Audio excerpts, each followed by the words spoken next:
Bom dia, senhores. Vamos aqui para a nossa primeira aula de reforço para a prova final. Então, o primeiro tópico da nossa disciplina, nós vamos falar aqui de leis de Newton, capítulo 6 do volume 1 do livro do Halliday. Então, eu separei um exercício aqui bem parecido com o que a gente vai ter na nossa prova. Então, vamos ler aqui o enunciado. Na figura 6.4, essa figura aqui da roldana com 3 blocos, os blocos A e B pesam 44 newtons e 22 newtons. Então, o bloco A tem 44 newtons e o bloco B 22 newtons, respectivamente.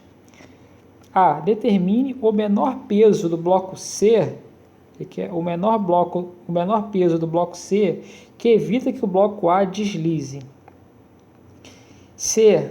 Mi estático, esse Mi aqui é o Mi estático, entre A e a mesa é 0,2.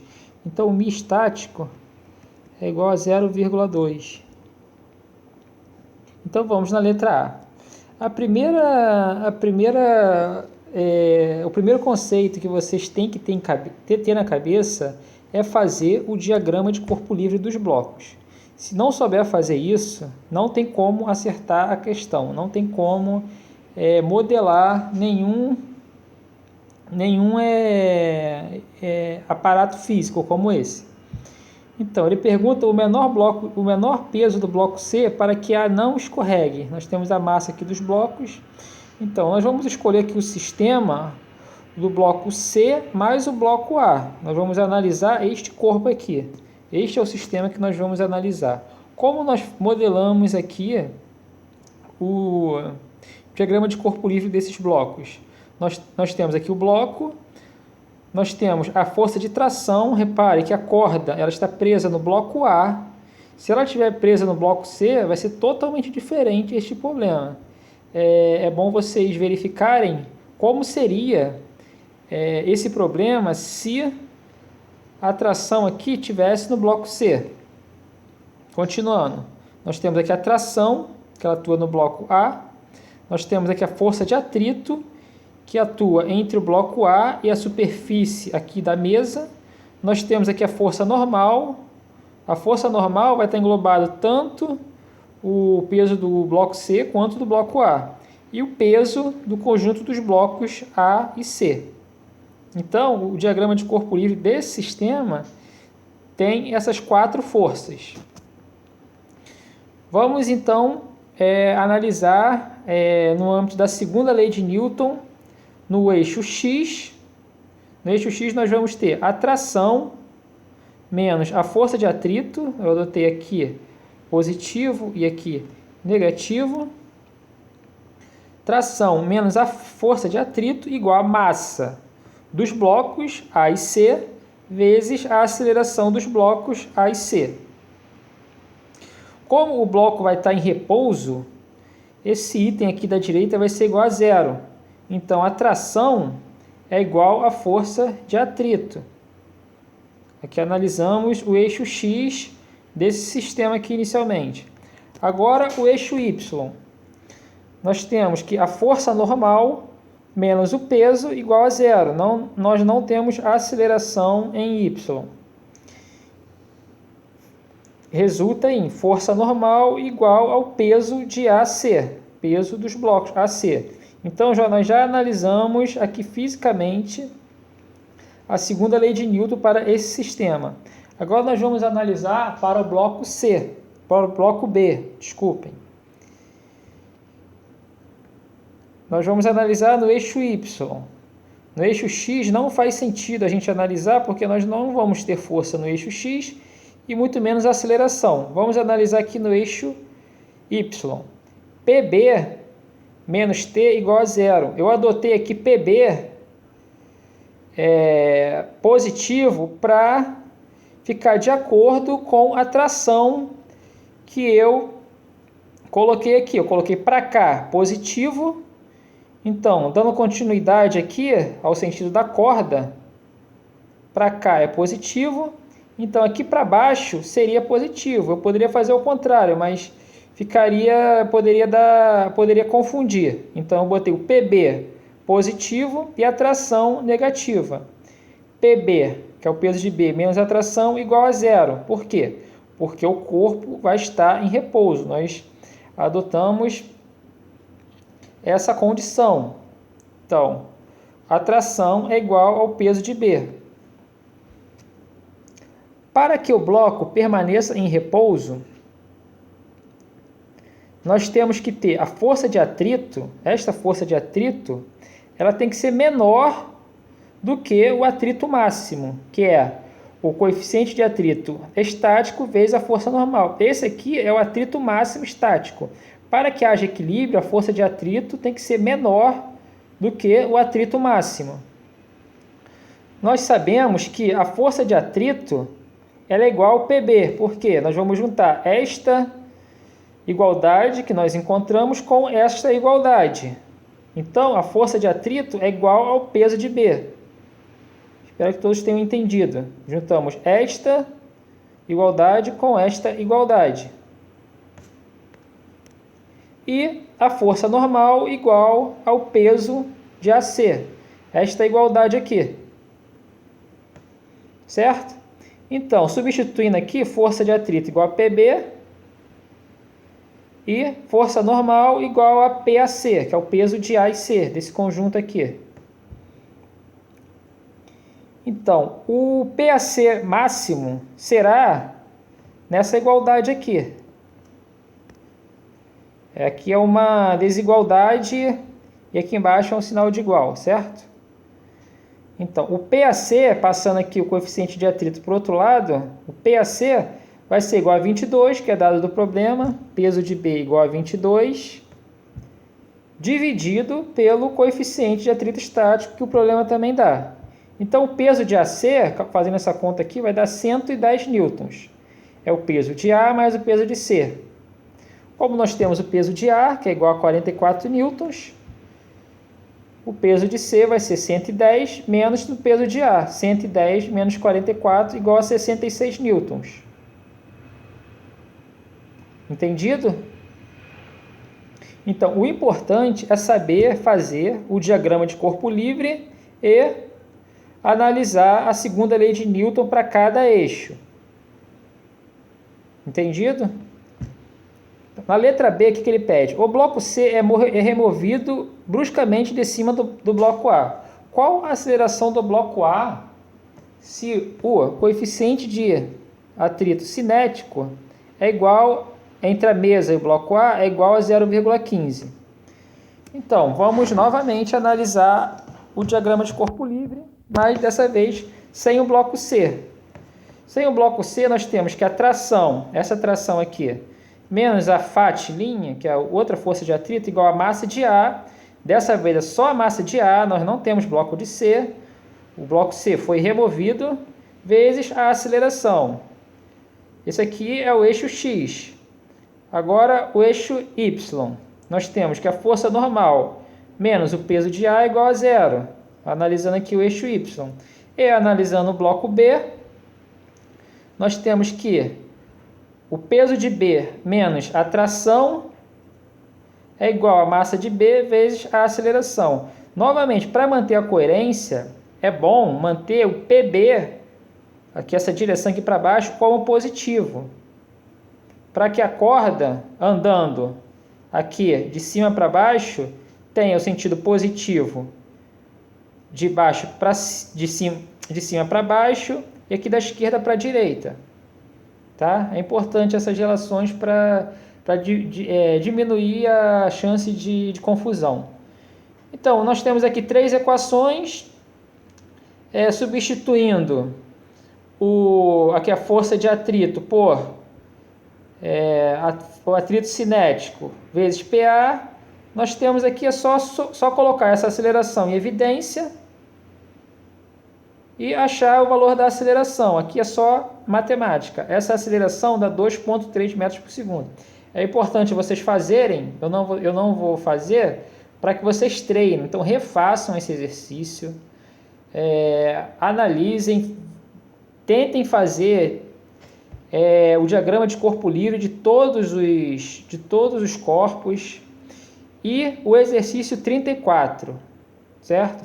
Refaçam esse exercício, façam o exercício 34 do capítulo 6, 34, capítulo 6, tá? O volume 1 do livro do Halliday.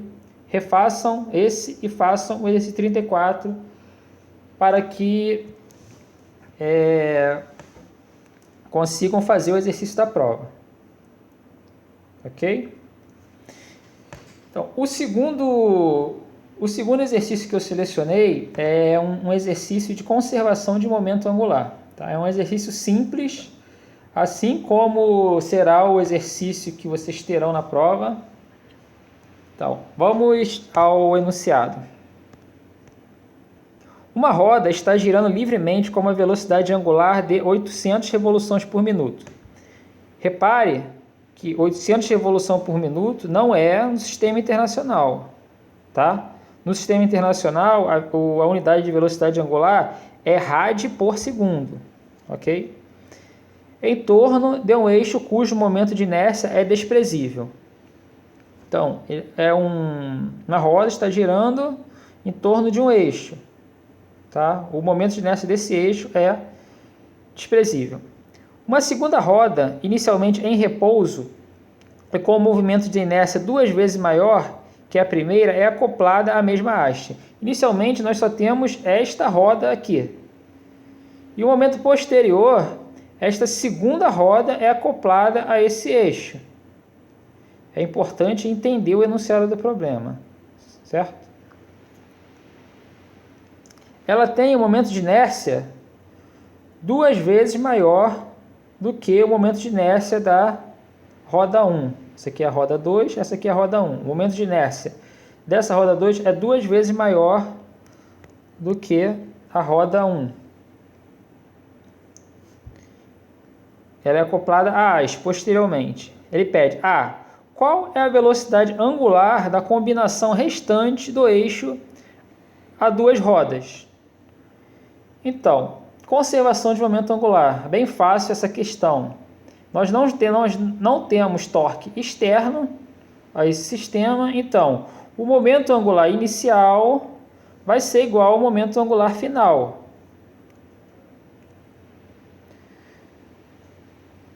Qual o momento angular inicial? Inicialmente nós temos só uma roda rodando em torno do eixo, então é o momento de inércia desta roda. O momento de inércia vai estar na prova, vezes a velocidade angular desta roda é igual ao momento de inércia do conjunto, tá? Que é a soma dos momentos de inércia, vezes a velocidade angular final, que é o que nós queremos.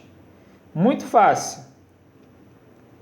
Então, o momento angular final, passando aqui, rearranjando aqui esta equação, nós temos que é igual ao momento de inércia vezes a velocidade angular inicial dividido pela soma dos momentos de inércia. Então, fazendo essa conta, nós temos que a velocidade angular final é igual a 267 revoluções por minuto. Tá? Eu vou deixar nessa unidade aqui. Tá? O problema começou nessa unidade, revoluções por minuto. Eu não vou passar para rádio por segundo, mas lembra que se ninguém falar nada, a velocidade angular é dada por rádio por segundo. Tá? Vocês têm que saber transformar revoluções por minuto para rádio por segundo. Não é difícil. A letra B pede: que fração da energia cinética a rotação inicial é perdida? Então, a única energia que nós temos aqui é a energia cinética de rotação, que ela é dada por momento de inércia, que multiplica a velocidade angular ao quadrado dividido por 2. Então, a velocidade cinética inicial é dada por essa roda girando isoladamente, e a energia cinética de rotação final vai ser a soma das energias cinéticas vezes a velocidade angular final, que nós acabamos de encontrar, dividida por 2. Repare que para fazer essa conta, é importante a gente ter este resultado em rádio por segundo, certo? Então, a energia cinética final vai ser 3 vezes o momento de inércia aqui da roda 1, vezes a velocidade angular final dividido por 2. Dividindo aqui, SC1 por SC2, nós temos aqui a porcentagem de energia cinética perdida com esse acoplamento aqui da roda. Repare que a conservação do momento angular, nesse caso, existe, mas não há conservação de energia mecânica. Bem, a terceira questão que eu selecionei é uma questão de energia potencial gravitacional. Vamos ao enunciado. Esta figura aqui, mostra uma partícula A que pode ser deslocada ao longo do eixo Y. A partícula A pode ser deslocada aqui ao longo do eixo Y nessa vertical. Desde uma distância ao longo do eixo Y, desde uma distância infinita até a origem. Ele pode ser deslocado daqui, da origem, até uma distância infinita. A origem está localizada no ponto médio entre as partículas B e C. Aqui é a origem entre a partícula B e C, que tem massas iguais. E o eixo Y é perpendicular à reta que liga as duas partículas. Tá? Então, elas são perpendiculares.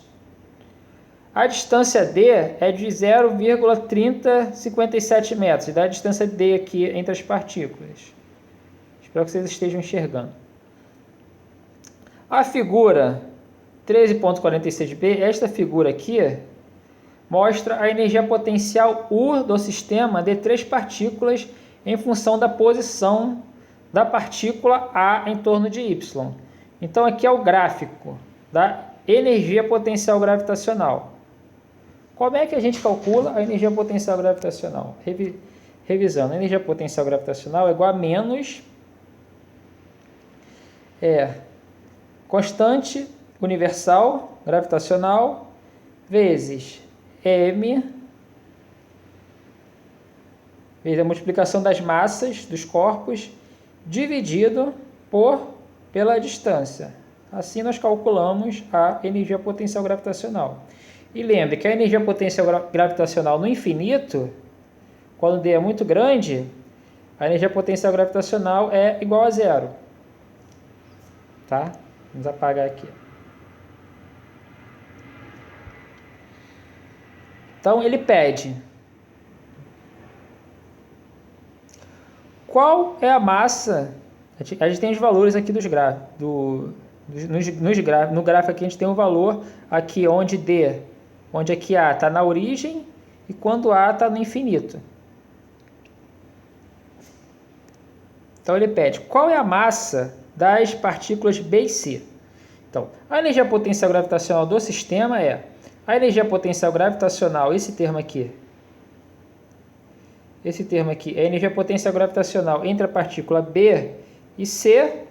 Nós temos que G vezes a massa das partículas B e C dividido pela distância. A distância é igual a 2D. Bem fácil.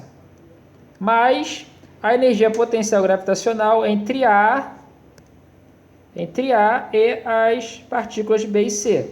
Então, é igual a 2 vezes G, constante gravitacional, vezes as massas multiplicadas, dividido pela distância. A distância vai ser a seguinte. Nós temos aqui Y e nós temos aqui D.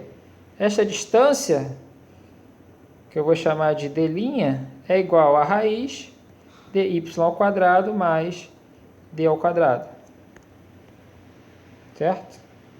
Então, esta é a distância. Então, é 2 vezes. Por quê?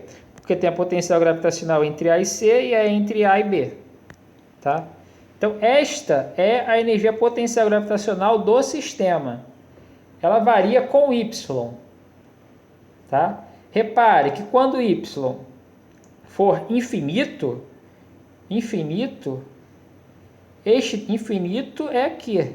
é onde é nessa projeção aqui do eixo y.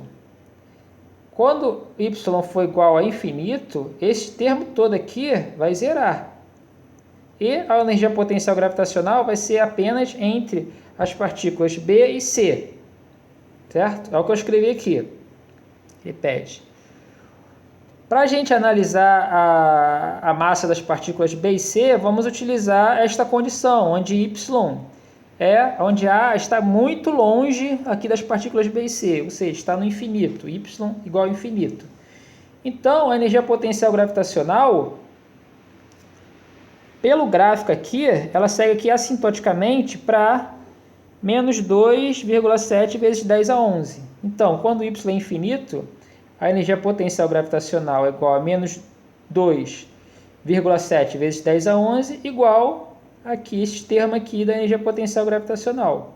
Nós temos todos estas variáveis, nós temos G, nós temos D, então a massa de B e de C, que são iguais, é igual a 0,5 kg.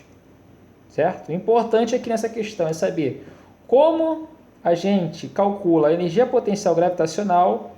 A gente sabe que a energia potencial gravitacional no infinito é igual a zero, e quanto mais próximo a partícula, as partículas estão, a energia potencial gravitacional, o módulo, né, da energia potencial gravitacional vai ser maior.